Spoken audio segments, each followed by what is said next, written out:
Welcome, bienvenidos to Roxana from Metamorphosis Rocks, and today we're going to talk about a meme. And the meme is from Women Who Run with the Moon, and it says, I will not stay, not ever again, in a room or conversation or relationship or institution that requires me to abandon myself.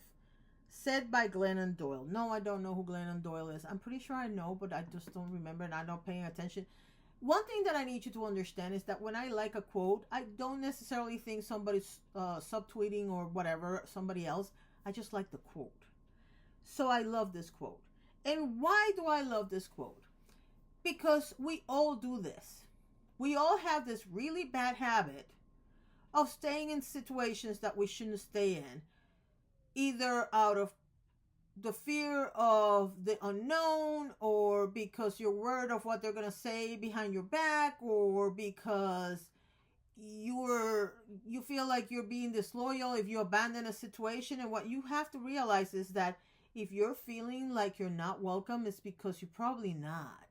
But even if you're not, even if you're just imagining it all in your head, your output into the relationship will sour the relationship eventually, or the institution or the situation.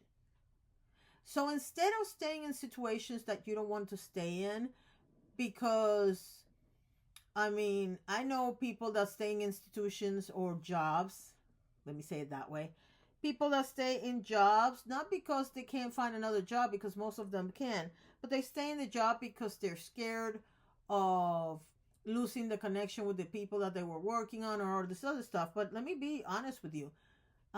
Staying in a job because of the people that you've met on a job is a really crappy excuse to stay in a job. I used to work in a call center, and I loved everybody that I worked with. Well, most of the people that I worked with. And one of the saddest things about that whole experience was that I didn't quit until basically I was let go. Because even though I wanted to leave, I kept staying because I still wanted to hang out with my friends. If they're real friends, they're still going to hang out with you even when you leave. That's one. And number two, if you're miserable in a job, or if you don't find fulfillment in a job anymore, the best thing you can do for yourself, for your self-esteem, for your mental health, and your health in general, is to leave. Obviously, the smartest route is to look for a job before you get rid of the old job. But if you can't afford to stay home for 6-8 weeks, then do that. I don't care how you do it. The bottom line is, do it intelligently for your mental health, but also for your financial health. And don't put up with people you don't want to put up with just because you're afraid of what will come next. Sometimes the thing that you find out next might be the best thing that ever happened to you, and you've been letting go and all this time because you were concentrating on something that really wasn't worth saving.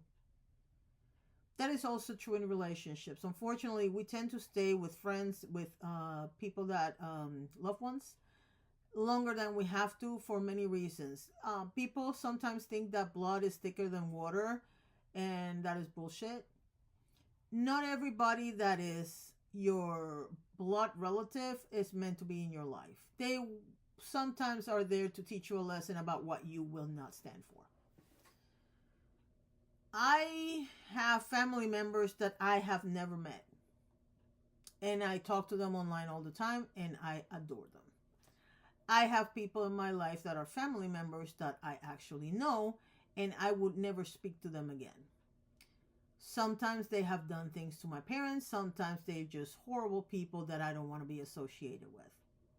And sometimes it's just that, we have nothing in common. So why would I hang out with you? You know what I mean?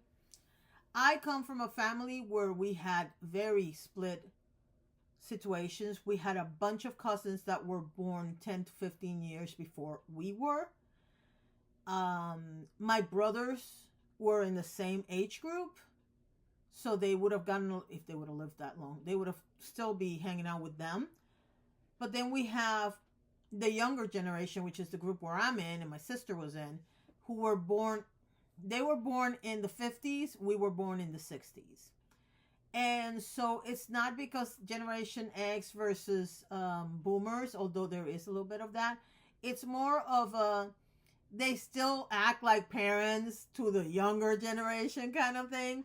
And some of them I get along with great, and some of them I just don't talk to them, not because I hate them, or it's just that we're in different, they like different things. Many of them are retired, so they're living a very different life than I am. So sometimes hanging on to a relationship just because you're supposed to is a detriment to you as a person, and you have to make that decision. And I'm not going to tell you how to make that decision. That decision is as individual as every person is. But I hope you think about it, because the reality is you shouldn't be attached to something that you don't want to be attached to. Thank you so much for watching, and have a wonderful day.